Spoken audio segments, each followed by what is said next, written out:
I was just gonna say I was racing digital horses, and I would have them have sex with each other to produce babies, and then I would race. Then I would race the babies. Come on, let's go!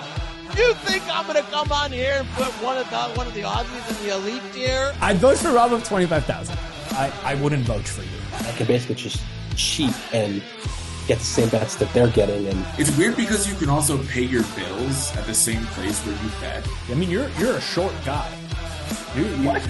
This guy talks a lot of trash. He's talked a lot of trash about me, Rob, a lot of people in the community, but he's refusing to show his face. Touting yourself as a pretty good NFL gambler. I thought you were an idiot. Say testing, I'm a cuck. 1, 2, 3, 4.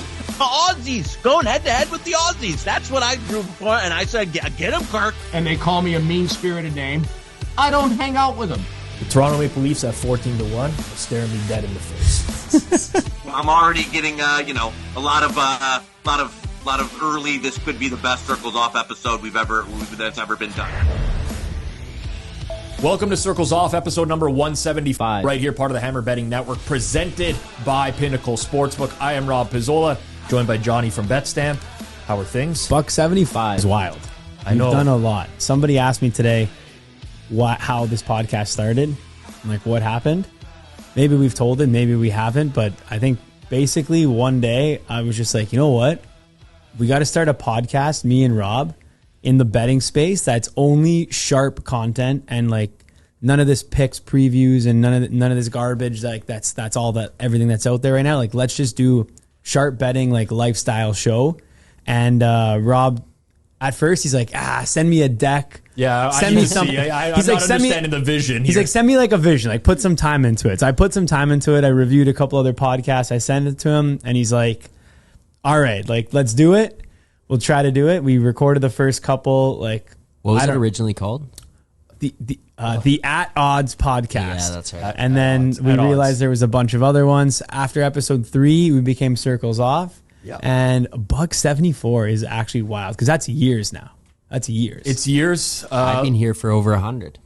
Yeah. You came for you were part of like the first video podcast we did, which was with Chernoff, I think. Yep. Episode 1 was produced by Jason. Yep. We didn't hire him at the time. He was later hired. He was hired at a later date. Producer Jason from the Forward Progress watch-alongs, for those that don't know. But yeah, honestly, it's paid off. I'm pretty happy. Listen, we know that sharp sports betting content is pretty niche, but we have a pretty decent following now. This past weekend, I was in State College, Pennsylvania. Mike Craig, who was one of our previous guests on the show, audio only, back in the day, is a Penn State season ticket holder. He invited me out for the weekend, so me and my wife went. Penn State, UCLA. The Friday night in State College, we went out to a bar called Brothers, and I'm just waiting in line at the bar, and some young kid comes up to me. He's like, hey, you don't happen to be Rob by any chance? I'm like, yeah, I am. He's like, I've watched every one of your episodes 2 times. I'm like, oh, really? Like what? He's like, Circles Off. I'm like, oh, that's great. Like, and Mike Craig was having a good laugh about this. He's like, oh yeah, you got another fan over here or whatever. But his name was Matt. Shout out to Matt for doing that. But it's widespread. Like, this is a college kid watching all of our episodes. I checked out his Twitter account, like top down better, got odd screen open. He's got some Zyn pouches there as well with him. That's a classic move. But yeah, it feels a lot better when you get recognition. You feel it growing. You feel that people come up to you and they're like, I've learned a lot from you. It matters. Like, it makes it worthwhile. How many times a year does someone come up to you and say, hey, are you Rob Pizzola? No, people don't usually ask. They come and introduce themselves like they know me.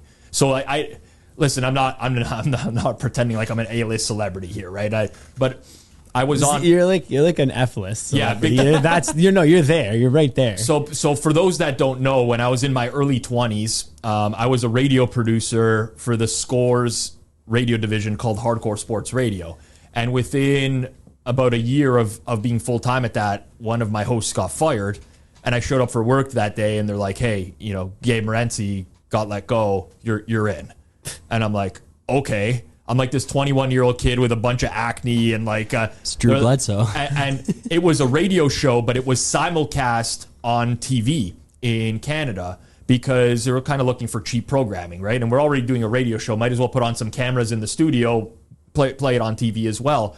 So part of what hardcore sports radio was way ahead of its time, and we would talk gambling. We were talking about sports, but from a betting perspective. This is 15 years ago. And because of that, I got like the quote unquote degenerate audience, right? It was like I would go to the racetrack, I'd go to Woodbine, people would recognize me. I would go play poker at Fallsview Casino, Casino Rama, people would recognize me. So those are still the spots nowadays.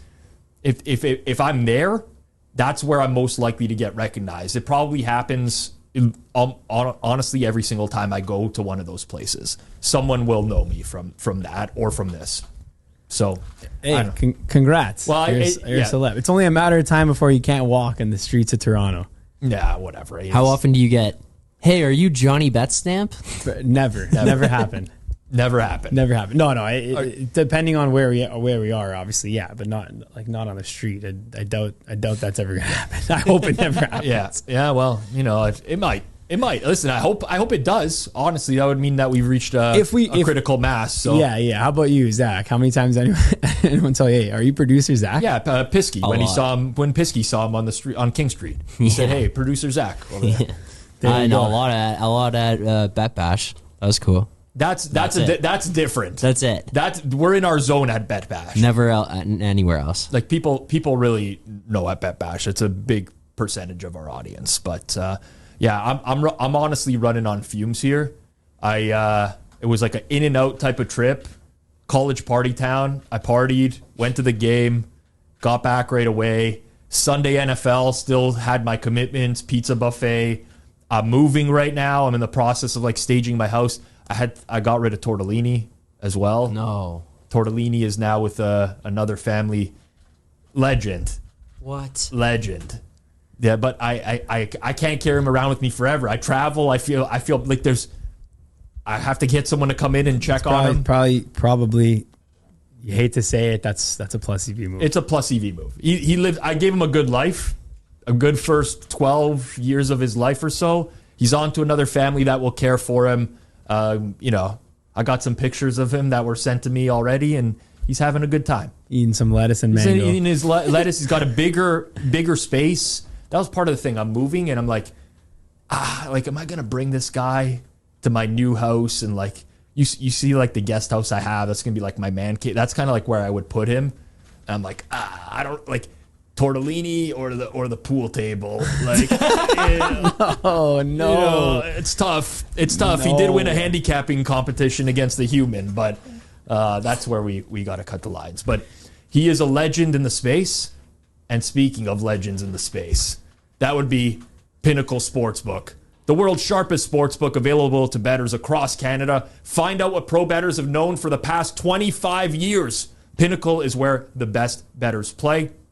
Great margins at Pinnacle. The product offering is getting better and better. And of course, they don't limit you if you win your bet. So check them out if you're in Canada. You must be 19 plus, not available in the US. And as always, please play responsibly.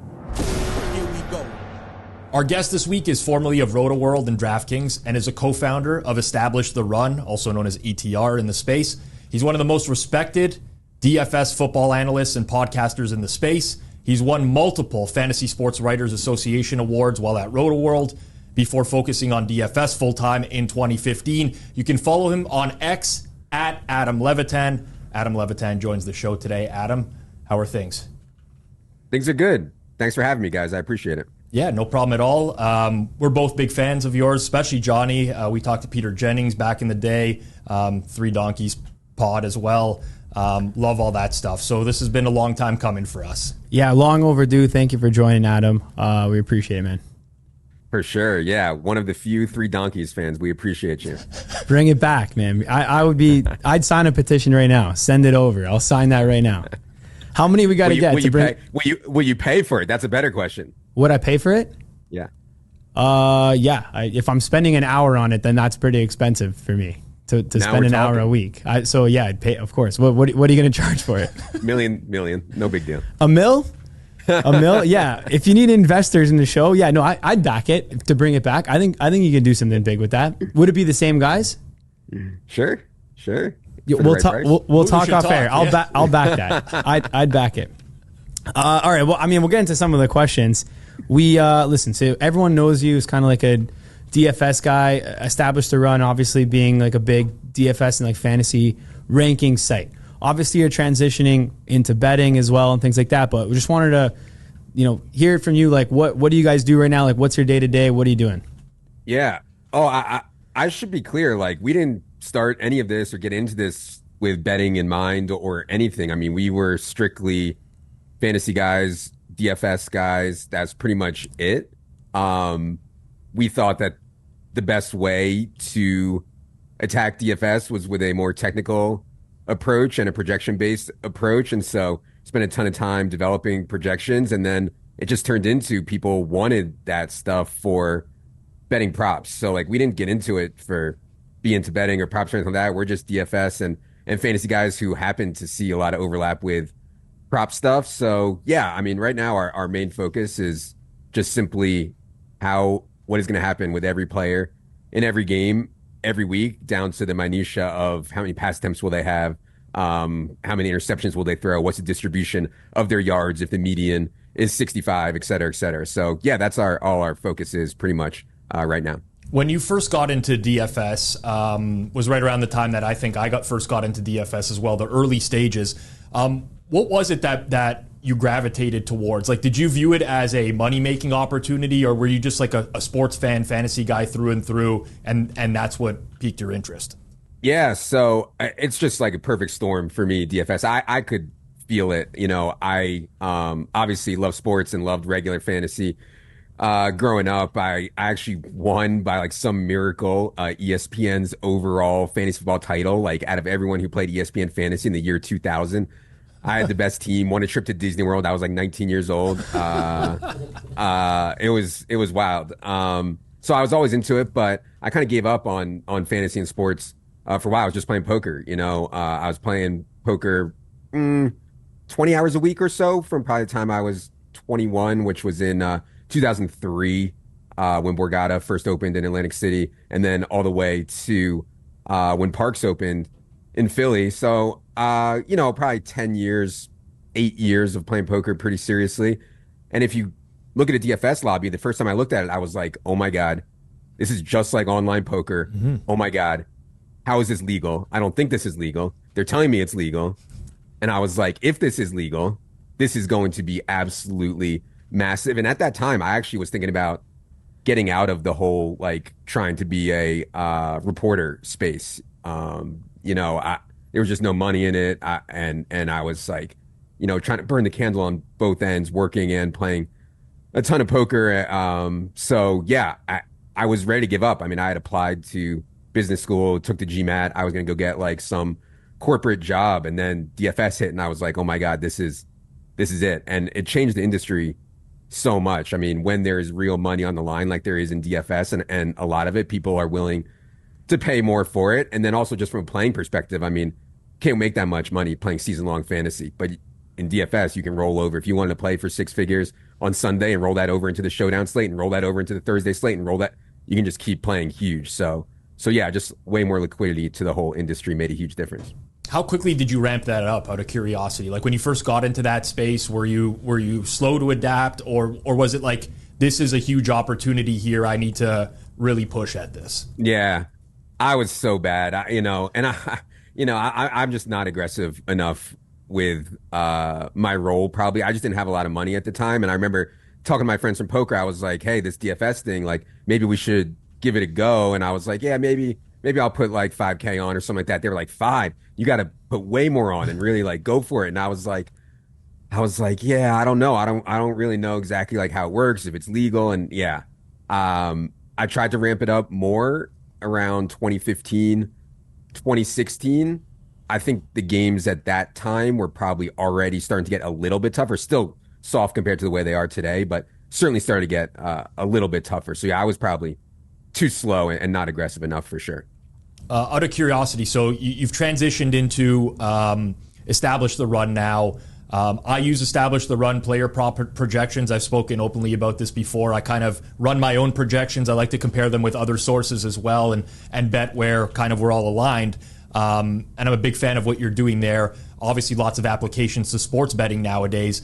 When did you first kind of make that transition over and say, maybe the DFS, we need to put a little bit of a pause on this, or maybe sports betting's a bigger opportunity? When did that start? Can you walk us through that? Yeah.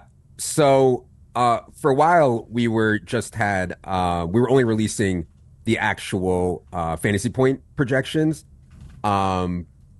We started releasing detail. People started asking for the detail, like exactly how many attempts, exactly how many rush attempts, exactly how many receptions we have for each player. And it was just a demand thing.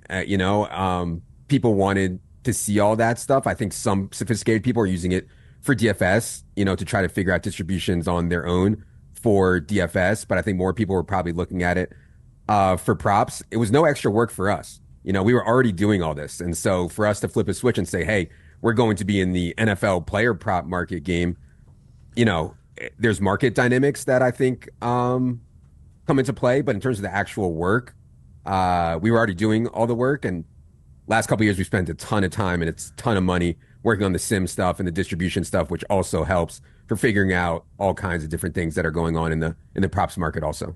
Yeah, so you're not necessarily a sports betting guy. You started in fantasy, you're a fantasy guy, and now ETR's transitioned into the projection space and into the space where you guys are giving out picks as well behind a paywall. How much, what if at all, was there a learning curve for you into how the actual betting markets work? Because for a lot of people, that's it's not a seamless transition. Was there a learning curve for you in that? Yeah, I think Bill what's his name? Krakenberger? Yeah. He went after us as like, those guys don't know what they're doing. They're blowing up the market on a Thursday when there's no liquidity or whatever. And a lot of that stuff wasn't true. I think we did have some learning to do, though, in terms of how the market works, and especially something like props where it's not that liquid in the first place. And, now when we were seeing stuff like books were so scared, they would take down an entire market. Like if we took one thing in the market, they would just take down the props for the entire game, and it's like they're going to be real. Like you can't take down the entire game of a college football side or of an NFL side, right? Like they're never going to do that, but they can just do whatever they want with props in terms of making it harder on people. So yeah, there was definitely a learning curve there. I think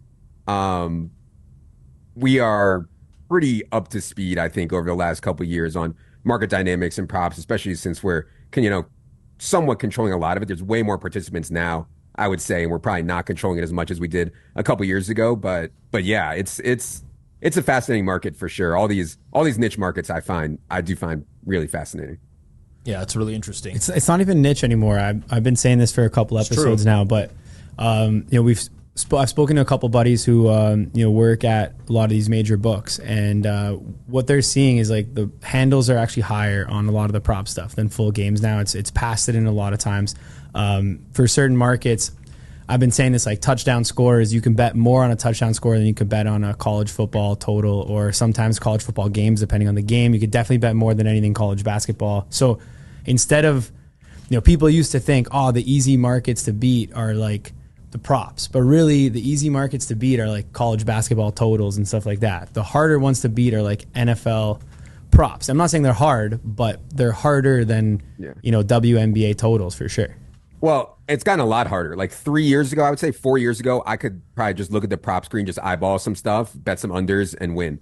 Our prop stuff now is like 50-50 on overs and unders. And I would give a ton of credit to the books. The lines that they're opening now are 5x sharper than they were 2, 3, 4 years ago on NFL props. I mean, massively sharper. And maybe some of that is more market participants that are sharp in here, but I also give, this was always going to happen, right? Like any market, like you could go in and bet blindly unders for years and win on props.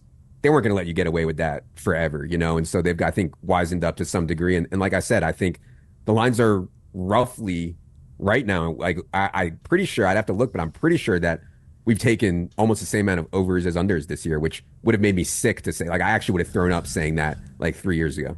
Yeah, I think one of the things I've particularly noticed with the props market, and I'm not a props expert by any means. I've kind of recently got into it over the past couple of years for the reasons that Johnny said as well. Like nowadays, You can actually keep accounts, live longer sometimes by betting props or high hold markets relative to betting like a college basketball total would be a great example. But I notice the competition in the space now quite a bit, especially this NFL season.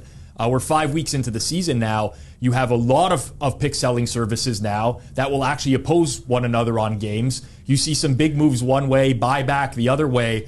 This is very different than even a year ago for me. So I think it really goes to show, how many people are involved in the space and paying attention to it now, because something over moves and it gets hit back now the other way, whereas people would have been a little bit more hesitant to this in the past. Yeah, no, I've been saying this too. Yeah. Our stuff moves stuff way too far. There's definitely value in buyback on some of our stuff. There's absolutely no doubt about it. Yeah. Well, what's crazy about the whole props thing right now is when you look at, let's say you were a trader reviewing an account and they had in there like Derrick Henry under 80.5 rushing yards. And then you look the next play and it's like Amon-Ra St. Brown over 60.5 or something like that, whatever it is. And you look at those 4 plays, like, does that look like a guy who's winning betting, or does that look like a guy who's having fun betting? Like in the previous years, when you're like, 10 years ago, it's like, wow, this guy's only betting player props. Yeah. Now, all my buddies that bet, like, there's very few that are hammering like full game -6.5s on stuff. They're hammering all props and or if they bet that, they're betting like 5 to 10 times the volume on props as well, just because it's so accessible nowadays. Yeah, but people who came into betting, especially at the 2 major books, they came in from like fantasy and DFS and shit. So they're coming in like, oh, these are my fantasy guys. I kind of know like this guy's out. I know Ty Tracy's going to get yards. Like, let me bet him over and to get a touchdown. And then that's a 2Xer on a same game parlay. And if you can find the ones that win on that, then you can hit. Yep. Yeah, agreed. What's the extent of your betting right now, Adam? Because obviously, both myself and Johnny are entrepreneurs, and we run, we're CEOs of 2 different companies. We know the amount of work that goes into running a company. There's just so many moving parts. So when we look at Establish the Run relative to maybe what you're playing in DFS or you're betting right now, how much of your focus is business versus monetary gain through betting or DFS? Oh, yeah. My focus is at least, 90% on the business stuff. But I would say like, I still really love to play DFS. I still play NFL DFS every week for roughly the same amount that I always did. On the betting stuff, though, people always get so surprised or shocked when I say this. I never bet sides or totals, like in my entire life. I don't think I've ever seriously bet a side or a total, and people are always like so shocked by this. I'm just like such a EV hound. I don't think I have an edge, betting sides and totals. And I also don't find it that interesting. I always find it fascinating when people do find it interesting. My thing, and I feel like maybe it's generational. Like, I want to compete with another human straight up. That means, I want to look at someone while I'm playing poker, play heads up games in DFS. I play a ton of tennis bets these days, basketball. Like, I don't think it's like, not only do I enjoy it more and I find the game theory of all that stuff more interesting, but I also think I can actually find good action where I don't think I'm really winning against sides and totals. And then people are like, oh, well, you could just do top down betting. And I'm like, God, am I really going to like stop my day because a line is 6 on DK and 6.5 on Circa? Like, that doesn't excite me, and maybe I'm alone. I know that excites a lot of people out there. I know there's an edge, and I would never hate on anyone for earning in any way that they could. I just don't find that sports betting stuff that exciting. I know I am in the ultra minority here because everybody in the world loves sports betting now, but I still prefer to play DFS and prefer to play peer-to-peer games. So in terms of the excitement... Wait, when you say tennis bets, were you referring to you betting someone playing them in tennis or betting on... Oh, yeah. I play, that's what I thought.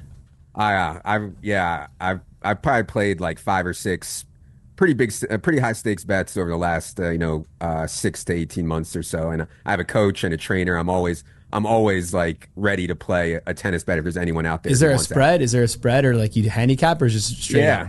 You can see I have matches on YouTube and people can offer a line if they want. I have a standing offer to anyone out there. If I've never seen you play tennis in your entire life, I will play you for 500 straight up. If you don't have like a profile, like, you're not some college player or something. If I've never seen you play, I'll play you for 500 straight up. It's just standing offer. So if anyone out there wants that, that's always an offer. Yeah, that's not that much for someone. Like, they probably have to Right. fly out to where you are and whatever. So I think that's fair. But yeah, there's definitely a lot of guys who are really good tennis players, like, Yes. that don't make that much money.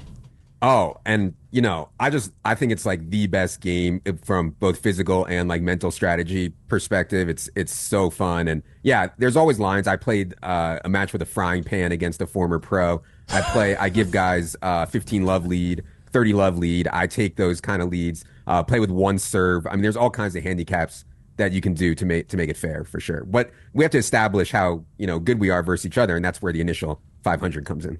Yeah, fair enough. So you're just basically offering a 500 to, like, whatever. I'll pay you 500 to play me if you're really good, and then you just play a couple matches after. These people that take me up on this 500 offer, though, almost always suck. They think they're better than they are, and the people that take me up on it, they usually aren't. Well, what was your level? Like, how good are you? I play 4.5 USTA, which is like a decent high school player, basically. Okay. Nothing special. I'm like, okay. Got it. I'm just wondering if these guys come play a $500 game and they sandbag you and make them look like it's a lot worse, and then they come out the second time. So are you playing gamblers usually, or just people, random people? Mostly gamblers, but then I start getting hit up by like regular tennis guys, like some 16-year-old kid who's like the #1 player in Colorado hit me up. He was like, "Hey, I heard you do a 500 blind bet. Do you want?" I was like, "A, you're 16, and B, I can look you up. You're the #1, boy in Colorado. He's gonna smoke. I'm not gonna win a point, So, yeah." We gotta hook him up. We have a mutual buddy who he claims he's good at tennis. I don't know if he's good or not. We're talking. First name starts with an S. Yeah, yeah. I think he's a really good tennis player. All right, we'll hook you up with him. He's a gambler as well. You might be able to set up a fun match. I actually love this because who would you back? I would back not Adam. Yeah, yeah. Because this guy's also.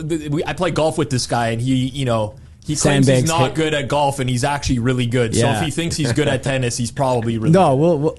He would definitely take you up on the $500 just because he's a pure gambler as well. We'll connect it after the show.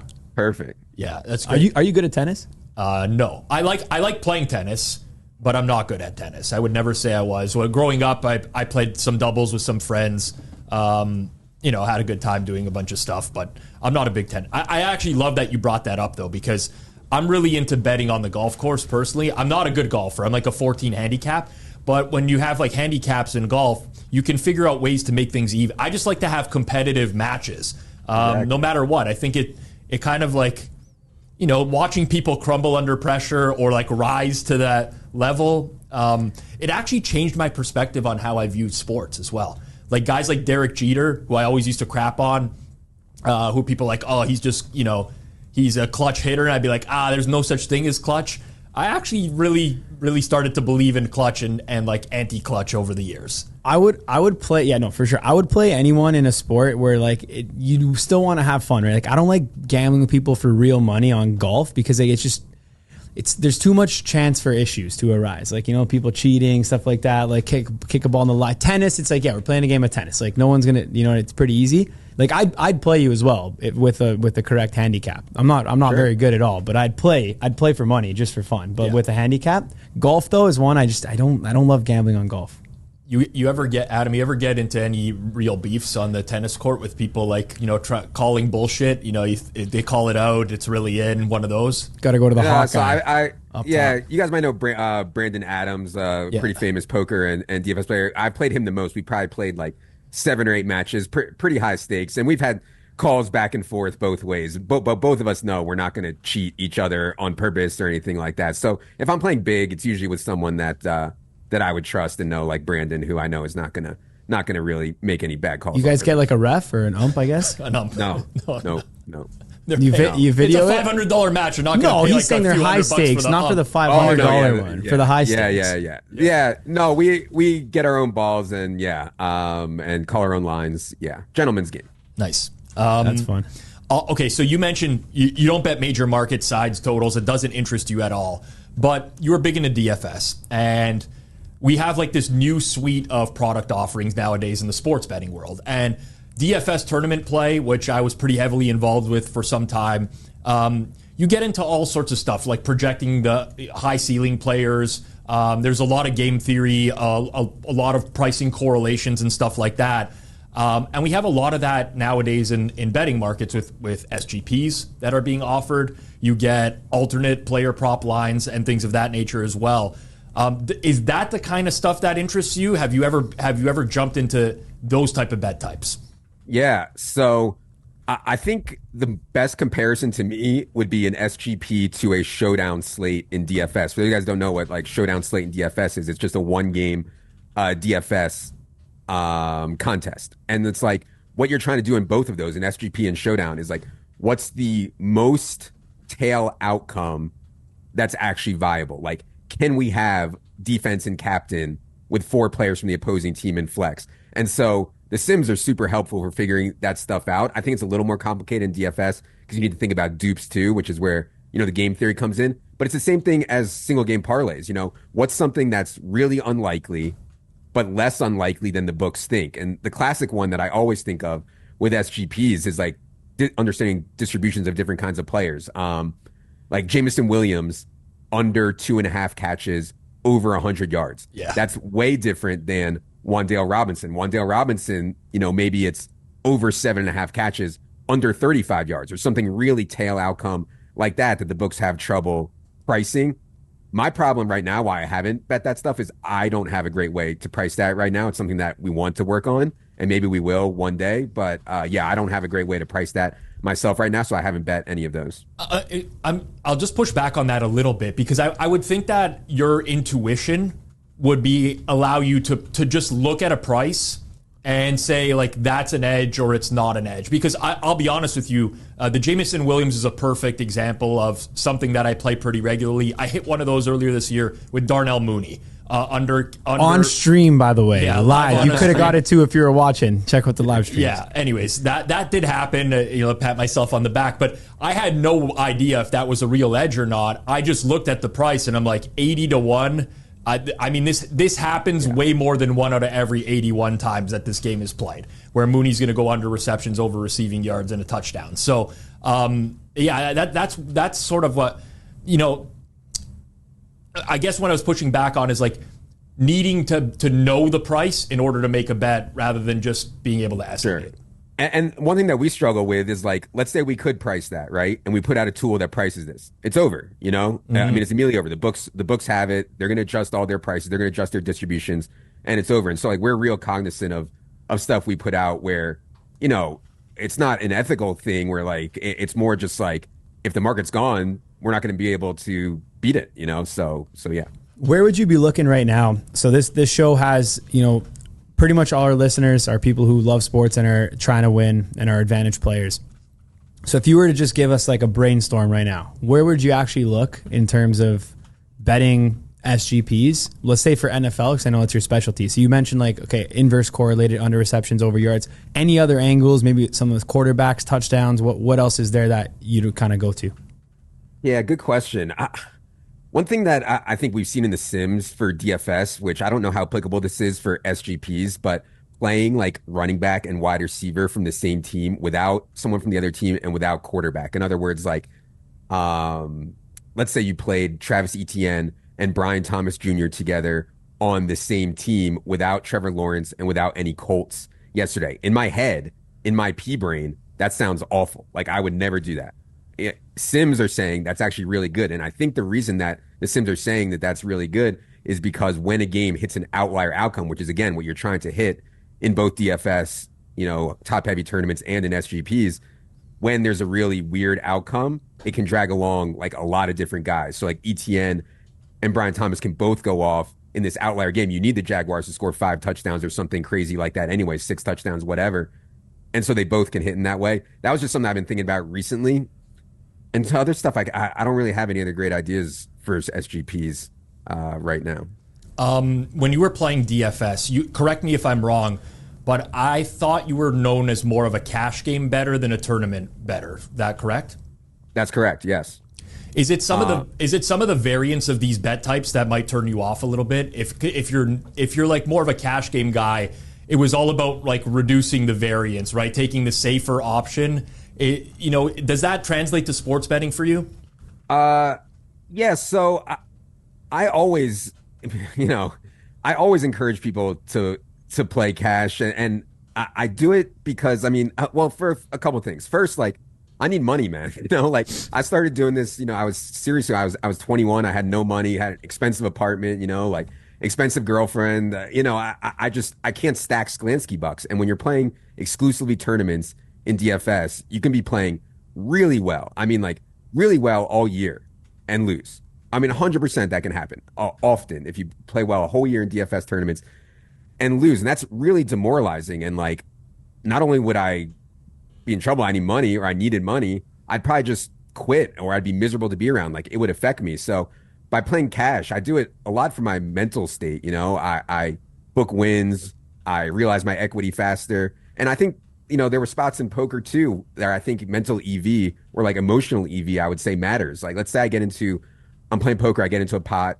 It's a massive pot pre-flop. And somehow I figure out I'm exactly 53% to win. If I call pre, I might still advocate for folding, not because of the money. Like, obviously I want to get it in 53%, but 47% of the time I lose. And then it affects the rest of my session. It affects the rest of my week. So maybe I'm just weak mentally, but I think that's one reason that I encourage people to play cash. And it was also softer and easier a long time ago. These days, if someone was just starting out playing DFS, I probably would encourage them not to play cash. It's gotten, certainly a lot tougher. Yeah, there's compounding effects. Tilt is very real, and it is in sports betting too. Go on, honestly, tilt. Well, like a lot of people, they succumb to variance. They might get it in good. They lose a bunch of bets in a row, and then guess what? Sunday night football comes around, and it's time I got to win it all back for the week type of situation. Like that's very real. Obviously, don't do that, but it's a very real mental state for a lot of people. You mentioned the cash games right after the SGP. I just want to actually say a little message here. I've seen a lot of people go bust. I genuinely have. And if you're betting these SGPs, by the way, on mega long shots, actually calculate what your max bet is that you can put on those. Because I'll tell you, for most of you guys listening, like you can't afford to be putting $500 on that bet. It doesn't make any sense. Like you're talking massive high pluses. Like a lot of them, like your correct bet sizing might only be $100, might only be $50. You might be used to playing $4 or $5 grand or 10 grand or $5 on a regular player prop. But when it comes to these SGPs, you're probably looking at only being able to max a couple $100. Of course, unless you're in a mega bankroll, in which case, ignore what I'm saying. Yeah, agreed with you. Listen, you can estimate. You can like I was saying to Adam, right? You can estimate your edge and apply some version of Kelly staking or whatever, right? Because the reality is that, like, if you're betting an SGP that's 150 to 1 that you think should be 100 to 1, that's still going to be a very, very minimal bet size. Like it's not a massive edge. Can't believe I'm saying this now. Only 1 week after I said, if you're not max betting, don't bet. Yeah, I'm so toast right now. Okay, doesn't include parlays. Only for straights. If you're not max betting straights, don't bet them. Yeah, I'm toast. All right. What else we got? Wow. Yeah. All right. I'm interested in how you see the landscape evolving going forwards here. So, DFS and sports betting, they're kind of coexisting right now, but not really. Like, DFS was huge for a while. Sports betting gets regulated. There's been a huge shift over there.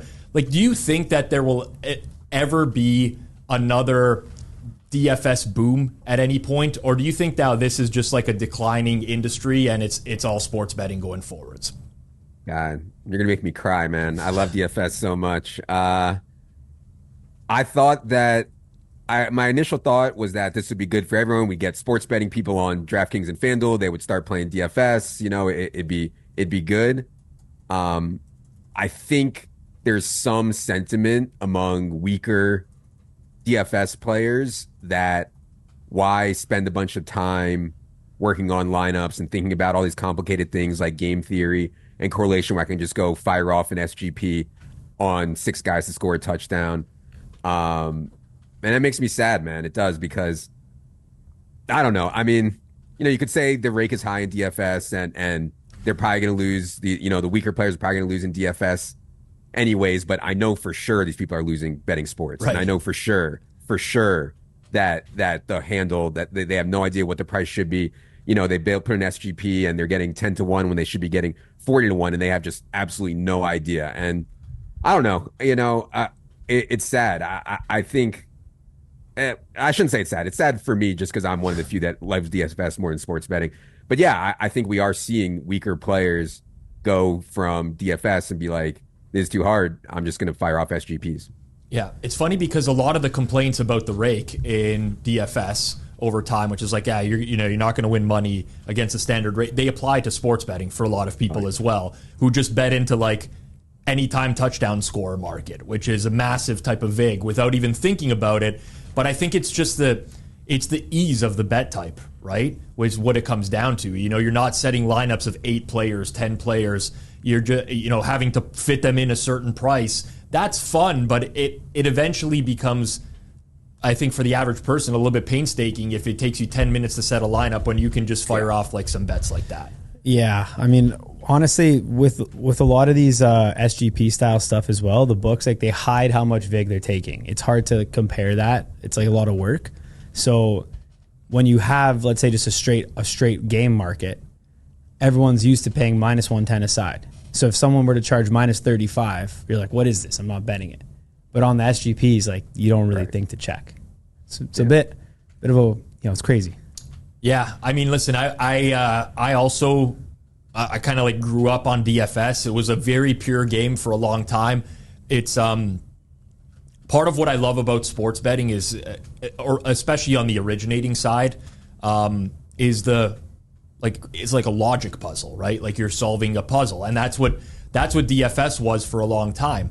Stuff that seems so trivial to us now, at one point or another, it was like breakthrough. You'd be playing an MLB GPP, and you stack 1 through 5 in an MLB lineup because there's a lot of correlation there. If a team scores 15 runs in a game, there's a lot of compounding stuff. Runs, RBIs, homers are going to affect everybody in that range.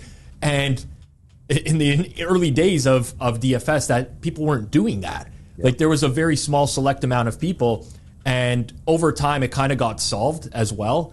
And I wonder if that also contributes to the situation that we're in now, where it's poker's solved, but not to the same extent as DFS. Well, yeah, I would say live poker isn't solved, right? And like live poker is booming. Like you go to a casino anywhere around the country, the action is so good, the games are so soft, live terms are so soft. Online poker, I think, is probably more solved than DFS actually, and like the people playing online poker have it like reeled down. It's more of an open system, I think, in DFS. But yeah, I totally hear what you're saying. I think it's like a lot of things, things that are really fun and exciting for a while. People like rich people, like the guy who owns Cirque du Soleil, who was playing poker for a while. Like eventually they're just gonna give up. They're just gonna be like, you know what? I'm losing $1 million here. It's not that fun anymore. And I'm gonna take my $1 million and go home. So yeah, I think that it's just the wave of peer-to-peer games. I think it's just kind of the way it goes. Yeah. What's the all-time funnest casino game for you? Do you play any casino? Dude, I'm so bad at when I walk through a casino and I see people you don't play at slots, or roulette or blackjack, my stomach actually hurts. Like I want to throw up because I'm just like so sick over them knowing that they're literally can't win. Like literally they're not going to win. So I can't even like sit down and have fun with my friends and play craps or blackjack. I have a real problem. Like so only poker for you. But Adam, that's it's long run that they can't win. It's a short run. But listen, I'm not going to win in the long run because every single time I go back to a casino, I play. I don't have it in me to take a bunch of money from a casino and be like, okay, that's it. I'm done. I'm never playing craps again. That's not, I know what I'm getting into, but technically someone could take, a decent amount. So assuming zero edge though, Levitan, assuming zero edge, are you a gambler or no? Like, okay, I'll give you an example. Sorry, let's say like me and you were just out with a couple of the boys were there, and we're just like having a nice night watching sports. And I'm like, okay, we're gonna bet $1,000 a hand blackjack. I take 10 hands at dealer, and then each of us gets 10 hands at dealer, and obviously no EV, and we just go around. Would you bet, or would you be like, nah, I'm good? I would play that for fun, but probably I'm such a God. I even hate saying this, but I would probably play it just because people who offer games like that are usually good action down the line, and I'd probably get you for more later. That's the only reason that I would probably say yes. I'm saying a negative EV. I'm saying an even EV game. I'm saying you want to just play heads up blackjack, 10 turns. Let's flip a card for money. You're saying so you'd play that just to get the relationship and take them down the line. Yeah. Wow, a true shark. It's thinking long term. The long term. Well, I believe I've heard you talk about playing credit card roulette before, right? At restaurants, you've been part of that. That's a EV. Like, everyone has the same chance. You think that's even?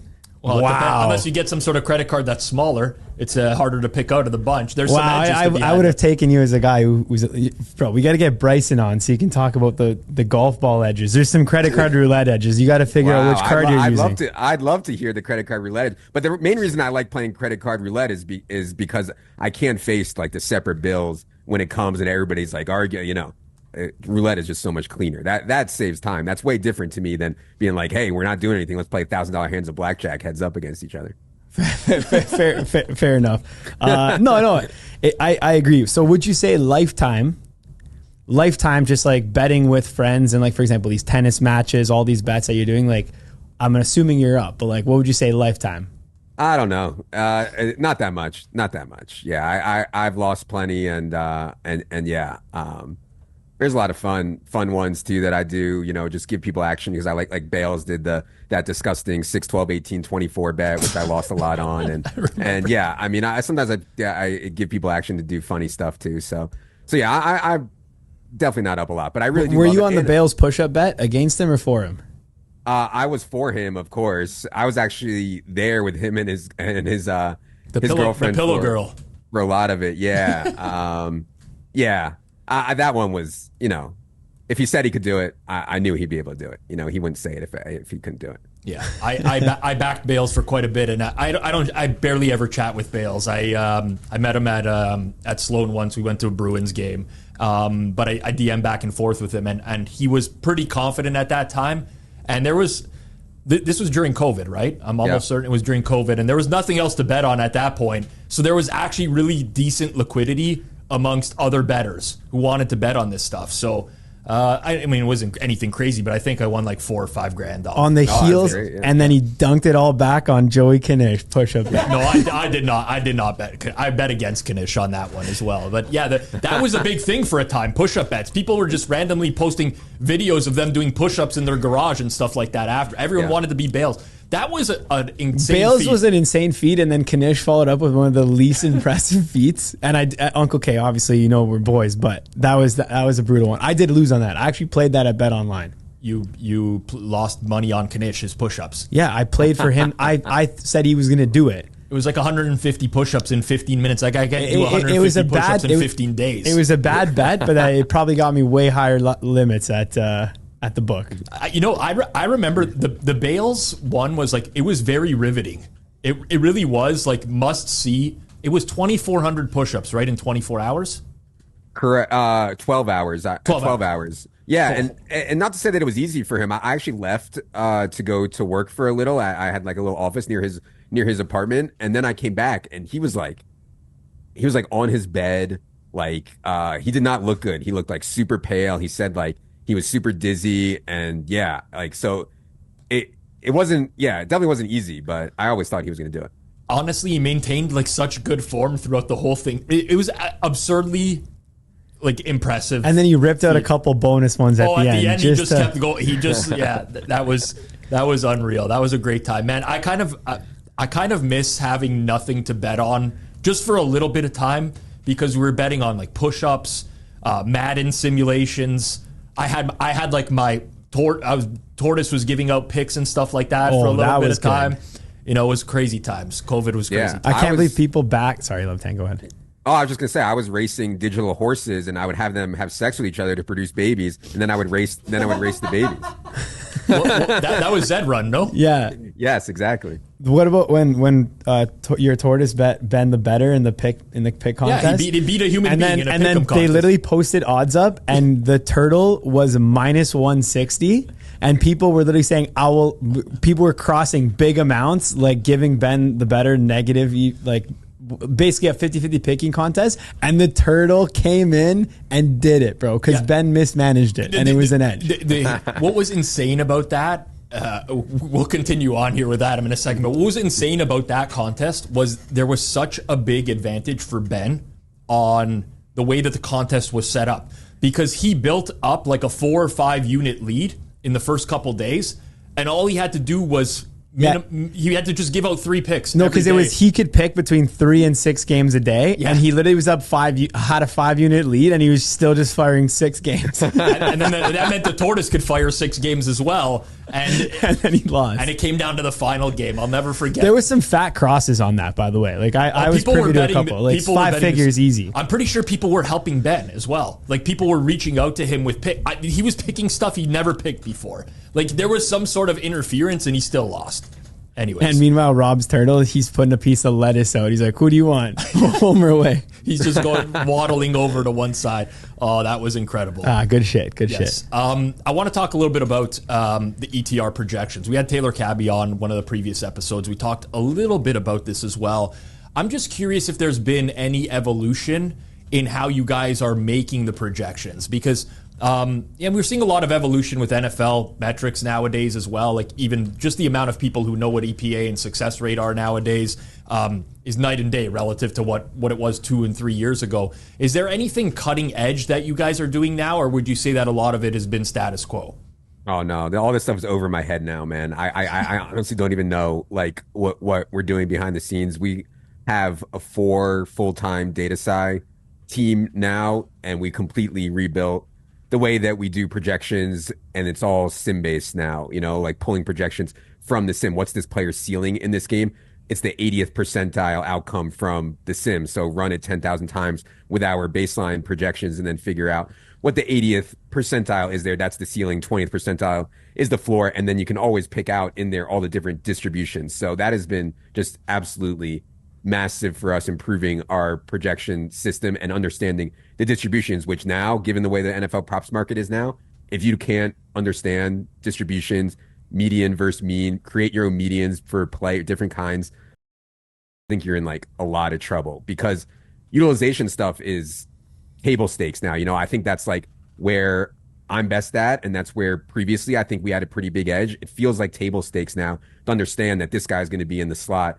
This guy's hurt. This guy is his direct backup.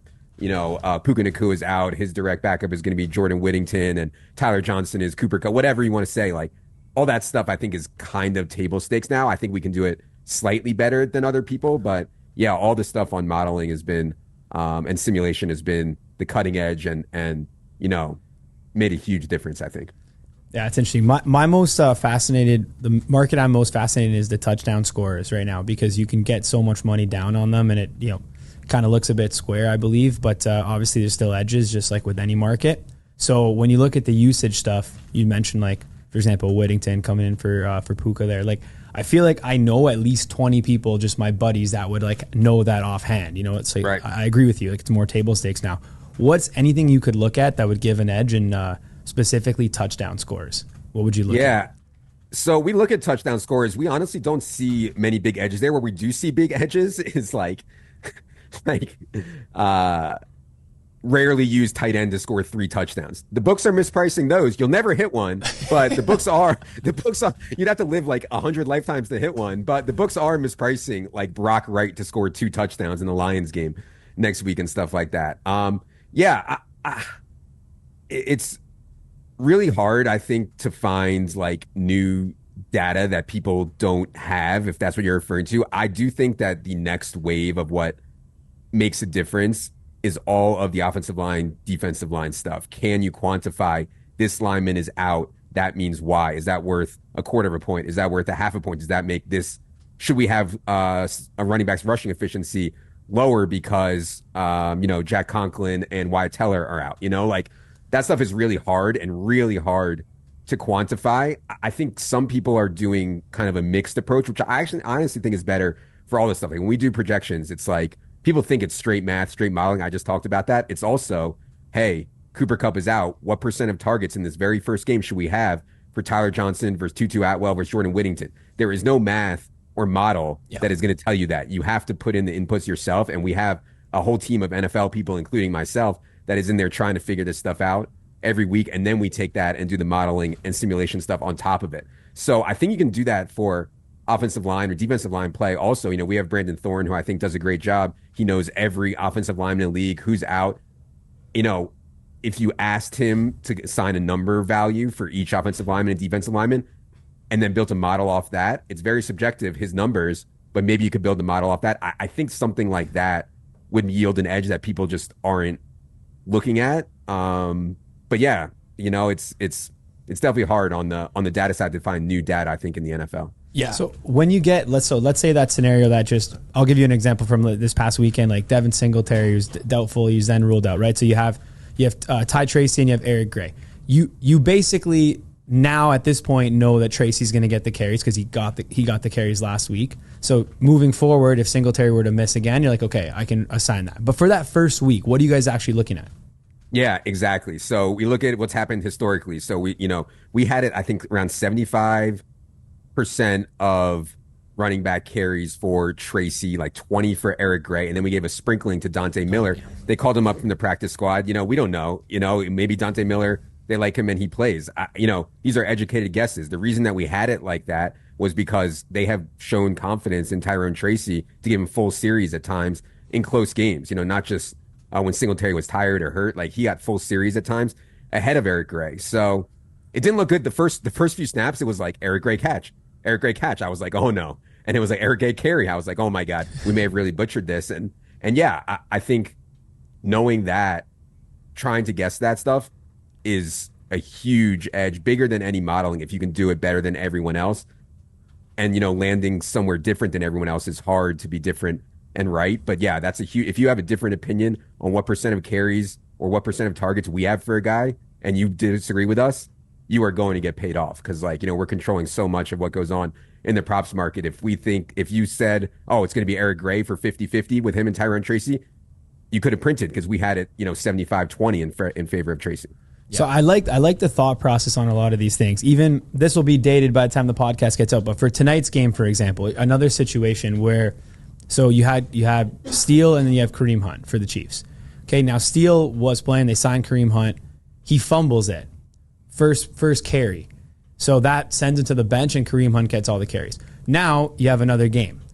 Do they go back to Steele? Do they keep it with Kareem? Is it 50-50? What goes through your mind in a scenario like this? Like, because these are the scenarios where I'm like, I don't even know where to start. Like, it could easily be 10-3 for Steele for carries. Exactly. Or vice versa. So we're relying on information that we can get from sources, people in Kansas City. Hopefully it's people that are know something, read everything that we can. I mean, I spend a pathetic amount of hours of my life reading articles from beat writers, even for the NFL. Sometimes you'll read something in an article that just isn't out there in the market. I think, yeah, I mean, we had in that game that you're referring to, we had Steele for far more than Kareem Hunt.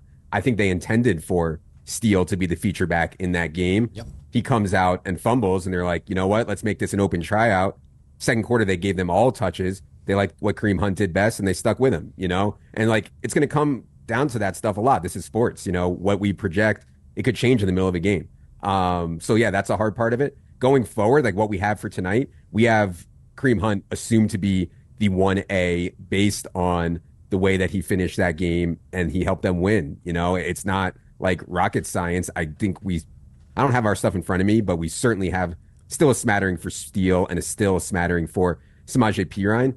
It's also role-based stuff, in passing situations, who will be out there, in rushing situations, who will be out there, at the goal line, who will be out there. And all that stuff is layered into the projection as well. And some of that stuff is based on the game line too. If you're a huge dog, obviously we're going to have more reps for Samaje Perine in the pass down stuff. So yeah, I wish it was simpler. I would have a lot more time and probably money on my hands maybe. But yeah, it's a lot of guessing on the inputs in situations like this. I love this conversation because it's not an exact science for any sort of modeling in sports betting.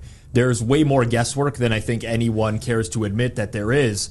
I do a lot of the same things that you guys are doing at ETR, not specifically for the prop market. I do make my own props, but this all factors into my full game projections as well. And all that's important. For me, a big thing in recent years has just even been coaching tendencies. You look at Carson Steele fumbling, Andy Reid benches him.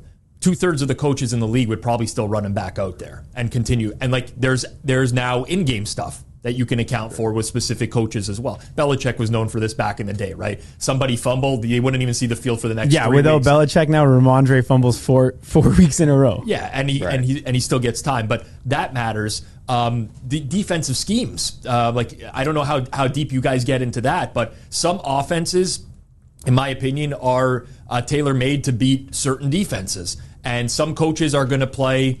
Like Gus Bradley for the Colts, they're going to play a lot of cover 3 no matter who the opponent is, where there's going to be other coaches who are going to mix and match more. Like there's so many data points that you can use to come up with projections, and what I think is valuable, what Adam thinks is valuable, what you, Johnny, thinks valuable, what other people think is valuable might all be different, and I think that's like what makes coming up with projections really fun for me, honestly. Okay, I got a hypothetical for you, Adam. It says what I think is a good one. Okay, so you watch college as well? Never. Saturday, I'm supposed to be with the family. Never college football. Okay. Well, hypothetical ruined. Well, no. Well, there was a scenario this week. I'm sure you saw it, but I don't even know how to pronounce his name. I hope I'm pronouncing it correct. Ashton Genty. Sure. Ashton Genty. Ashton Genty. Okay, so this guy's obviously trucking everybody right now. So his line pops up. It was like over under like 189 rushing yards. Okay, he's favored to get over 2.5 touchdowns. Okay, that's the line that's opened up based on how he's performed so far. Okay, assuming you could bet either side of that closing line, over or under. So you don't know the player. Yes, you don't know college, whatever. Would you take the over or the under on the rushing yards? Oh, I mean, obviously under. So you think in a scenario like that, you take the under? I just assume that this kid, if I've heard of this kid and he's everywhere on Twitter, that the line's just inflated. That would be my assumption, that the line's just too high, period. So this is what the reason I asked it is, like I'd prefer the under as well in 99% of these scenarios. But when the total gets that high, I feel like it's more likely to be mispriced towards meaning it should be around. When a total gets that high out of whack across from everything. There's so many moving parts. So like this is the Boise State running back, correct? Right? The spread of the game would be like my first. It also. But the spread of the game doesn't matter because it's just about how many carries they're going to give him. Sure. Because if they give him 30 carries, he'll get 400 yards. Right. Sure, but if they're a 21-point dog, the odds they can get 30 carries off is really low. Yes. No. They're gonna obviously in these scenarios where his total's there, it's factoring in that they're gonna run him and then take him out of the game. In his exact stat line was, I mean, depending on at what point at what price you got the total, you could have middled it actually. He ended up with like 180 something and 3, which was exactly where he was kind of projected. So it was bang on in that scenario, but they only gave him like 12 carries. So what I was gonna say is in these scenarios, like. I was a cool question to ask you because I think a lot of people would say blindly, like, yeah, no, I take the under 100%. But when the lines get inflated that high, I actually think like there'd be even value on like an alt over in that scenario. So what you're saying is that the public can't believe that a number could be that high, and even the public is going to bet the under. That's what you're suggesting. Correct. And also I don't think that the public impacts the market in a college football prop as much now because there's so many guys like us in this room and like just guys on Twitter who are just going to hammer that under blindly. And I think like so for example, if it was so far inflated, it would just get absolutely pummeled by all the sharp guys, and it would come down another 10 yards because it's not going to take much to get that down 10 yards from 190 to 180, right? And it doesn't. It keeps creeping upwards. So I don't know. Cool question. I just thought it'd be better. If you don't watch college, obviously it is what it is. But this kid's like his first run was just like he literally got one for like 68 and a touchdown. It was a 63-yard touchdown. Yeah, his first run was just a 63. I think he finished under, but if you got the opening number, you could have middled it. 186. Yeah, because I remember I saw something on Twitter this weekend where somebody gave out the under there and he was getting roasted in the early morning. Knish. It was Knish, yeah. Like people calling him an idiot, and then of course he victory lapped it when it ended up under by like 4 yards. It was literally right there because they just took him out, but he just keeps breaking long runs. It's insane. Like in those scenarios, I would like if I could redo that again, I'd fire over big on that. I would say that guys like that can be like a real modeling problem. Like I know our stuff has a problem with guys who are outrageous outliers, like Devon Achane or Derrick Henry or Nick Chubb, right? Like the model wants to regress for these guys, but if you are so sure that they are like a total freak outlier, then I think there's probably like some edge there in overs, you know? So yeah, I get what you're saying. Yeah. Fair enough. No, I thought it'd be a cool question there. What else we got here? I'm curious on the ETR side of things. So there's obviously like an evolution there from DFS to prop betting. Any other plans to like extend things even more? Like you've carved out a nice niche for yourself now. I think your brand has there's a lot of brand equity nowadays. People know who you are. Is there any plans to get deeper into the sports betting space, potentially more content driven than you already are? There's tools for bettors, which other sites are doing as well. What are the plans for ETR going forwards? Yeah, I mean, we're just like really adamant that we'll only do stuff if we know that we can actually help people. And I don't think we can really help people if they want to bet sides and totals. I mean, that's all that people want is for us to tell them what to bet on sides and totals. And I'm sure we can make a lot of money if we started charging for that, but I don't think we can actually help people. Maybe one day we would get there. But honestly, like, you know, our focus is, I'm sure you guys have heard the quote, you know, like, don't put all your eggs in one basket. Like, I think better for us is put all our eggs in one basket and watch it really close. And like, that means being the best at projecting every player in every NFL and every NBA game. If we can do that and stay ahead of the market, which is certainly harder than it seems, I think we'll be fine. So like, yeah, not overly interested in expanding into stuff, really just trying to like make it more sustainable and make the operation sustainable and also stay ahead of the market is like, we're already, you know, up to our neck with that. So yeah, I would be surprised if we came out with any like new thing like that. Yeah, respect on that for sure. I think that's a good lesson for a lot of bettors too. Like if you do something really, really well, your best EV is to double down on that. So if you're really good at prop betting, double down, try to figure out a way to scale that as opposed to saying, oh, I'm really good at props, let me now take on full games. Yeah. Would you agree with that? I totally agree with you. I think people stretch themselves way too thin sometimes and they feel the need to venture out and do. I'm into specialization. Let's put it that way. I think if you can really find your niche and you can be successful at it, then you go hard at it. If you're the best media guy for sports betting in the world, you lean into it. Like my friend here, Mr. Rob Pizzola. This guy's the best in the biz. Levitan. We got, oh man, we have so many personal questions. I like what you guys do with the Lodden. You used to do the Lodden. We did one with Jennings. Would you be interested in playing around? Sure. I love it's one of the best games in the world. Who actually started that? If you can tell the history, what was it? You? Was it Jennings? Was it Bales? Like who actually brought that to the show? Oh, I mean, you know, from playing poker, everybody's played that game. I mean, there was a time when you couldn't go to a poker table and not find people playing Lodden things. So yeah, I don't remember exactly, but yeah, easy game. Okay, you want to do a round right now? Sure, we could do a round.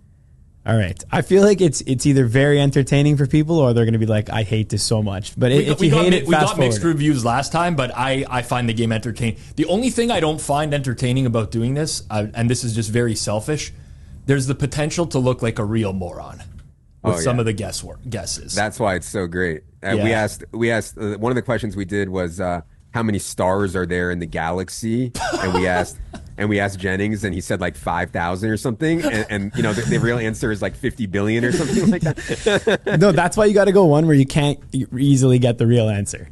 That way, there's nothing. So I'll start with one. So I've just been looking around here. Okay, how many? That was my first move too, by the way. Was look around the room. How many in only the USA? Mm-hmm. How many dedicated podcast studios are there? Who are you asking? I'm going to ask that to Pizzola.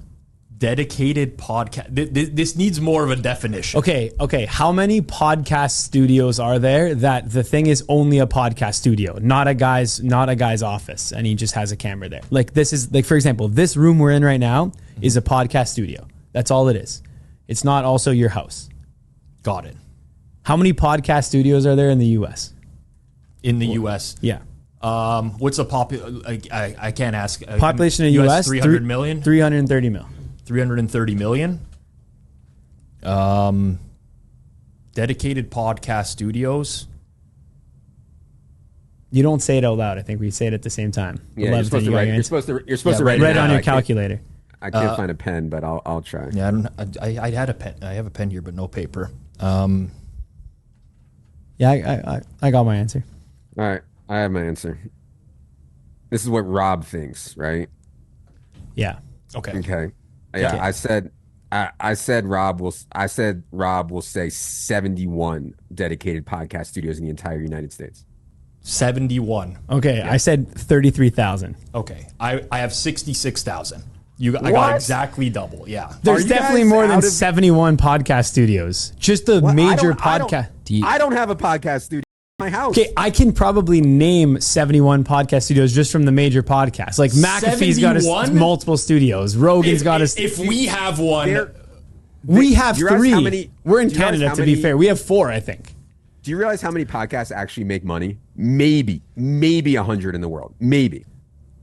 I can say that I have seen more than 100 for sure just on my Twitter feed. Yeah, like that's a gift, and that's just of who I follow in the sports betting. Yeah, we're not even talking the non-sports betting space. Okay, if you Huberman, guys Lex Friedman, Rogan, all these guys, go down the list. You're naming the literal only. But we can go 71 deep there for sure. we need to know in the comments below who people think. Like I need guesses as well. I thought 33,000 was pretty accurate, but it could be high. It's funny that I went exactly double that. I just used a percentage of 300. That's probably why we got that. Yeah. All right. Comment below what you guys think. Search up how many podcast studios in the U.S. But it came with audio production, so it's not bang on podcast, and it was 23,000 as of 2023. Okay. Yeah, those are like television studios and stuff, right? That's what they're not specifically to podcasts. No TV, not TV, but it is audio production specific. So it would include like music and stuff like that as far as I can read. Studios. But yes. I definitely overshot. I'm willing to say 66,000 was a bad guess, but like now that we're talking it through, it's a lot easier after the fact. But I'm gonna say 71 is a much worse guess than 60, unless you were implying that you think I'm a complete idiot and you're like Rob's gonna guess 71 because he knows nothing. Listen, everyone knows the rules of the game. 1-0 me. All right. Yes. All right. So do I get to? I guess I ask Adam. Sure. All right. How many laptops are there in North America? In North America? I believe we did this one last time. No. We did swimming pools with... I'm pretty sure I remember the laptops with I just looked at Jennings. No, Rob thought the same thing. He probably went and he looked at his laptop and he's like, how many laptops? Yeah, that's exactly what I did. I'm pretty sure. Well, whatever. We're doing it again because I don't have a... No, now I got to do another one. And you can obviously ask repeat questions anyways. You're asking to someone completely different. It doesn't matter. All that matters is what the person says. Yeah. In North America. So, I mean, we're adding Canada, which is 10% of the U.S. population. How many laptops? Laptops. Not desktops. Laptops. Okay. I got to stake factor that down there. All right, I got my answer. So who asked it? You asked it to Levitan. I asked it to Levitan. All right, what do you got? No, you guys have to say first. Oh, shit. And then I say what my answer is. Sorry. Okay. I'll go mine first, I guess. 162 million. I put 275 million. Wow, I said 199 million. Johnny. 2-0, baby. 2-0. 199. Why not 200? I guess that's just the way your mind works. Round numbers are not it. It's like if you're ever making bids in like season long fantasy football, you never bid 80 or 70. You always bid like 81 or 79 or something like that. More likely to get them. It's true. Producer Zach, we have how many? Can you check that? Yeah, I'm checking right now. And then I guess Levitan, get yours ready to go to ask me. The number that I'm reading right now says that it's 4 4.7 million in the United States alone. I'm trying to find something with North America. 4 million That's laptops? Wrong. That's wrong. Bad source. Very bad source. I would bet everything I own. If you offered me, not even 4.7 million, if you offered me 40 million, I would still bet over on that for all I own. In just in the whole US. Yeah, guaranteed. Guaranteed. You're right. 100%. Yeah. Okay. Well, while we look that up, Levitan, you have your question for the final round. Although the win's already been secured by me, but I guess we'll play. Yeah, for you got to fun play. at this You got to point. play it out. Okay. How many dogs named George ate turkey in the United States in the last 24 hours? Let me repeat that. How many dogs named George ate turkey in the United States today in the last 24 hours? Okay. Today or in the last 24 hours? Last 24 hours. So, and this is asked to me. Oh, this is a tough one. Okay. Johnny's not a pet owner, so you would have no idea how many, if George is a popular name or not for dogs. No, I know it's not. I'm just trying to figure out how, like, the real one that's quantifiable is how many dogs are there in the U.S. That's what I got to figure out. I have no. I like this game is very challenging. Okay. So I actually think the number is way, way, way lower than this, but based on Johnny's first ridiculous answer about the number of podcast studios, I'm overshooting this by a mile. Again, I think the number's way, way lower. I said that Johnny will think 6,400. Okay. Mine is a significantly different number. Okay. I have my number. I said 20. 20. I think that's closer. I think that's closer to right, but yeah. Okay. My number is 6. I had a bad read. You had a bad read, but answer. I don't. But I think that this is podcast too high. studio was. I think 20 is too high. Like I the had actual 6. number. 6 is, I think, a decent guess. My initial calculations, when I did it all, led me to 0.1, but there has to be at least 6. Turkey's not a popular dog food, for one. George, I guess, is a decent. George, what's the name? A dog named George. 1 in 2000. I don't even know, but I was just thinking because I had a turkey sandwich and I always like peel a little bit out and give it to my dog. You know what I mean? Yeah, my dog's not named George. Yeah. There you go. Yeah. Wow. That's a good question. It's a great 6, question. That's a good. I think that's a very. I mean, we'll never know the true answer, the true number, but I actually think that's really close to. So wait, what did you put, Levitan? Because you anticipate I'd go high. 6,400. 6,400. But how many dogs did you guys think were in the U.S.? I have no idea. I was just thinking in my head that this has to be an extremely rare occurrence. It says 86.9 million dogs in the U.S. I was budgeting for like 200 mil. Yeah. I didn't think about it like that at all. I just thought that you were going to think this has got to be super rare. I'm going to put a low number. Yeah, that's all. Rob knows how to read me better, but that's fair. That's. I mean, I do co-host a podcast with him. Well, that was the second ever Circles Off game of Lodden. Hope you guys enjoyed it. Zach, please, for the love of the listeners, cut out all the white space. Thank you, sir. Yeah, it will be. All right, Adam. Let's end with our usual here, our little personal reflections category. We do something called plus EV, minus EV here on Circles Off. It doesn't have to be related to sports betting. It can be if you want it to be. Totally up to you. But one thing that you think is plus EV in life, and one thing that you think is minus EV in life. Yeah, I mean, you guys are speaking my language with this. This is like all, I do the solo pod every week. I talk about all this life EV stuff, and I want to be clear, like, the way I live is not healthy. Like, I cannot stop thinking about EV at all times, even if like things with life, things with my family, it's so bad. So, anyways, this is right up my alley. Positive EV. So, I have like mild back problems over the last, I don't know, 10 or 15 years. I had an MRI. I was like a mild case of spinal stenosis. I did some physical therapy, didn't really do anything to help. I tried all these different things.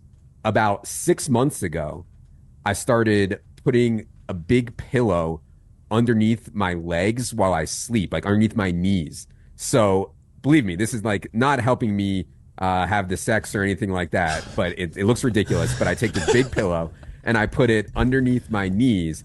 And it does two things. First, it forces me to sleep on my back, which is, for anyone who's studied this stuff, I mean, sleeping on your stomach, which I have a horrible habit of, is so bad for your back. So sleeping on your back, having the pillow under there kind of forces you to do so. And second, it kind of like puts your knees up and puts your back down, at least for me, into a place where it's actually comfortable. And so I have not had any back. It's like a miracle. I have not had any back pain. Like, it was so bad at one point I was having like pain down my leg. I've not had any back problems since I changed to this pillow thing at night. So yeah, massively plus EV for anyone out there with back problems. Wow, this is the second member of ETR we've had on Circles Off. If you recall, Taylor Cabby came on. He told us about the acupuncture mat that he lays down by the side of his bed to help with his back at night as well. Just they're into the health and bettering the body at ETR. Honestly, you asked about like what's next for ETR. I'm so interested in health, man. Like, I've been on a crazy health kick. Like, I did a voluntary colonoscopy way before time. I'm doing this liquid biopsy test. I've done all this crap. That actually, I would actually feel really good about that. Like, starting a data-driven service that helps people like get control of their health. That's a great idea. You should talk to Johnny, who's the healthiest man alive. We should talk after the show for sure. We'll talk. I'll message you on Telegram. I got some stuff to run by you on the health shit. No, for real. I'm actually dead serious because I've been trying to be healthiest man alive for a bit. I've been applying for mayor of Shred City, trying to get absolutely cut mayoral candidate. So we'll see what happens. But yeah, we should definitely talk after the show. Bounce some ideas. All right, Adam, minus EV move. Yeah. Man, especially in the space that we're in, the first minus EV move that comes to my mind is bragging. I see everyone out there bragging all the time, like bragging, this victory lapping. I think the key to any success that I've had, like connecting with people ever in life, and like I never got into this stuff to connect with people or have a podcast or like be a ridiculous celebrity on Twitter or whatever. Like, I just like to play poker and I like to play DFS and I like to talk about it. But I think like connecting with people, 3 things, tell them you're poor, tell them you get no women, and tell them you have a small dick. If you do all 3 of those things, it is extremely positive EV. People will love you. The bragging could not be more negative EV. We got to stop with the victory laps and everything. Unless you're prepared to get dunked on for your bad takes, I hate seeing the victory lapping. I like that. Listen, yeah, I see. So listen, I do run a content company. If I hit like a 28-1 in-game SGP, I got to occasionally promo it. I gotta get. But you know what? If I lose, we have a shit night. I also recap the shit night. I think you got to maintain the balance is the importance there. Yeah, and I think there's also like and obviously like we do it too. We want people to like understand like the work that we're doing and how it can have success. I think that's different than being like, I knew that Christian McCaffrey was going to get hurt. Like he had 400 touches last year. You idiot. You know what I mean? Like the stuff like that, like negative EV, I think massively. It's like live your life trying to victory lap or dunk on other people and stuff like that. Yeah. I have a minus EV move. And listen, this is like, we've given a lot of these now. We're going bottom of the barrel type of stuff here, but I'm just living through experience now. Don't tell other people to watch movies that you grew up on, or don't show them movies that you grew up on, because so much of your appreciation for that movie is nostalgia. And oftentimes you watch it back. A perfect example is Star Wars. This is why I'm giving this example. But I grew up on Star Wars. I loved it when I was a kid. But I recently showed my wife, like we watched some, she's like, how, like this is, and I'm watching this back, I'm like, well, like the CGI is actually really bad. And this story is actually even worse than I remembered it as well. So much of it is nostalgia, and you just need to like leave that behind, appreciate it yourself, but try not to force it on other people. Other people have done the same with me before. Like, oh, you never seen this before? You got to watch this. You go back and you watch it and you're like, no, I really didn't need to watch this. So, keep it to yourself. It's probably not as good as you remembered it. And if someone didn't watch it growing up, they're probably not going to like it. Like taste changes over time quite a bit. Yeah, no, that's a good one. Also, if somebody recommends a movie that's like an older movie, if they had Like if I like to usually ask like, okay, what are your other good movies that you like? And you got to find one in common that you're like, okay, we both like these 6 movies. Like, yeah, okay, I'll give this one a shot. Yeah. But people have such different tastes in movies and music. You can't just take a reco. Yeah, of course. I mean, listen, it's especially if it's a different generation or like people who have different tastes. I think you're like, I loved The Big Lebowski when I was younger. It was one of my favorite comedies. I show it now to like some of my younger cousins after like 15 minutes. They're like, this is the worst thing I've ever watched. We have to turn this off. They don't get, styles change over time. Comedy changes over time. CGI gets better. Special effects get better. Stuff doesn't hold up is what I'm getting at. So just leave it in the past. Yeah, I have one buddy who, like, if he recommends me a movie, then it's almost an utter certainty I'm not watching. I love that. We all have to have that one guy. But I have a bunch of buddies that if they recommend me anything, it's blind automatic tail, because it's like, yeah, it's true. Sure. It really depends on You've who's built up recommending that it to. reputation for so long. Like, obviously, I'm gonna hit a try on this. What else I got here? I'm going down the list. I got a couple. Let's see what I'll give out today. Would be, I don't know if I mentioned this at all, but it kind of actually goes hand in hand with Levitan's, is on the bragging thing. Like, the most negative EV thing is watching social media, Instagram stories. Watching Instagram stories is the most nut low negative EV thing you can possibly do. I don't think there's anything beneficial that could come from that at all. And it's only people's highlights of their thing, which is going to make you either A, jealous, B, nervous, C, feel shit, and you're not getting any value of it. And also it's fake. Like, it's all fake. So I'm not saying social media as a whole, even though I personally don't use it at all and I don't have my own social media, I'm not saying that's bad, but Insta stories specifically, nut low. Yeah, it's just everyone posting the best moments of their life, and it's not even entertainment. Why would you post anything else? I see the appeal in scrolling Twitter and looking at sports news and memes and stuff like that. And I don't do it myself, but I see the appeal in swiping through TikTok and, like, just, it's at least it's like quick dopamine hits. But the stories is just, it's people you follow as well. It's like nut low, negative EV. I agree with you. You realize we post stories on our stuff. stories. Yeah. Don't watch them. Like, literally, what are you getting out of those stories? Just don't even bother watching those Hammer stories. Just go watch the show. We got some great stuff out there, man. There was one that picked up last week. It was the one where I told people that nobody gives a fuck about their fantasy teams. Like, stop talking about your fantasy team. That was a good one. You talked to Levitan about your fantasy team for 5 minutes before we came on. No. I said I bought his projections, and I'm 4-1. Technically 4-0 still, because the week hasn't adjusted. But I'll be 4-1 after tomorrow. Fair enough. That's all I got. All right. Re-up. Zach, you got one, or are you? Yeah, I do have one. Positive EV is subscribing to the Hammer content across all channels. Hit the books, Edgework coming back, board coming back, forward progress.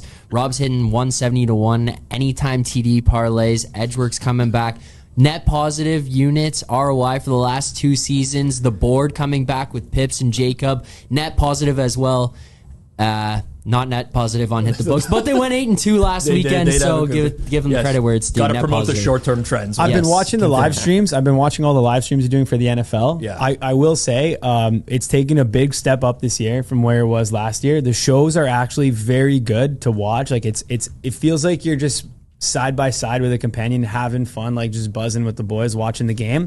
And legitimately, the only thing I have that you guys need to do is, please don't tell me get a clock on the screen. No, this can't be done. We tried. Okay. No, the thing you guys need to do, honestly, is, like, when we have bets that are in, like, we have to make sure everyone gives out bets when they're there, and then we also have to have it so you can go in and then on the screen it shows like what we're sweating. That's the only thing I would like as an ad is when I log on, because maybe I'll be like 20 minutes late. I want to know, like, okay, Rob's sweating this. Got it. Jason's sweating this. Okay. You know what? That's a fair enough point. We're tracking them in betstamp, but it is a good point. It's valid. That's good feedback. It's valid. The clock. Don't ask me. Don't know more. I've tried so hard. I can't work. Can't get a clock. For the listeners, I was trying to get them to sync up a clock with the game screen, so it's on the timing, so that you can pause the YouTube and then watch it at the same time as the game, so that you're not watching the game and then like you're ahead or behind, and then Pizzola's like, oh, what a catch by DJ Moore, and I'm like, fuck, Adam under. There's no universal stream is the problem. Like if Levitan's watching on TV, it's gonna be different than and even like different states have different. It's a mess. I wish we had like one universal stream we could all watch, but we don't. Can't be done. Unfortunately, it's fine. Can't be done. Can't be done. All right, Adam. We'll end on this. If you could go back 5 years and talk to a previous version of yourself, what advice would you give to your former self? Yeah, I thought about this one. I'm 42 now, so 5 years ago I was 37. At that time, now my kids are 9 and 6. They're great. 5 years ago, though, they were 4 years old and 1 year old, and I was just like in an awful place mentally. I was so depressed, so miserable, like so stressed. I had no time. Like anyone who tells you that they love having babies is either a liar or a freak, in my opinion. I had no freedom. So if I could go back though and tell myself something, I would say it's just a phase. Like it's only until the kids are like 4 years old or so where it's truly, truly horrible. And now that they're 9 and 6, it's like the best ever. So I honestly just wish, like, for them and for my wife, I had a more positive attitude when they were young. And I'm sure there's a lot of like young guys out here listening to this that might be thinking about having kids or have young kids. And people reach out to me all the time about this stuff. And I just like, yeah, the idea that raising babies is like fun or anything like that, it could not be further from the truth, in my opinion. So, but if you understand that it's just a phase, I would have been in a much better place if I was like, after 4 years, it's going to be great. And then that's the way it's gone. Yeah, pays off down the road from every parent I've ever talked to. The early stages are tough, but good advice from Adam. You can follow him on X at Adam Levitan. Check out Establish the Run. I am knowingly endorsing them right now. I use Establish the Run as a product. I actually believe in the projections they're doing. This is a Rufus Peabody. No, use my plus EV from a couple months ago. Put a timestamp. At this current moment, he's endorsing him. Levitan could leave next year. It goes to shits, and then you endorse it. Great point. We're recording this on October 7th, 2024. I endorse Establish the Run, and I'm knowingly endorsing them. Not unknowingly endorsing them like Rufus does on Twitter as well. Appreciate everyone who tuned in. Smash that like button down below. Let's get our subs up as well. Once we got to 10K, we stagnated. If you're not subbed here on Circles Off, make sure you subscribe here as well. Me and Johnny will be back next week. Peace out, everyone. Thanks, everyone.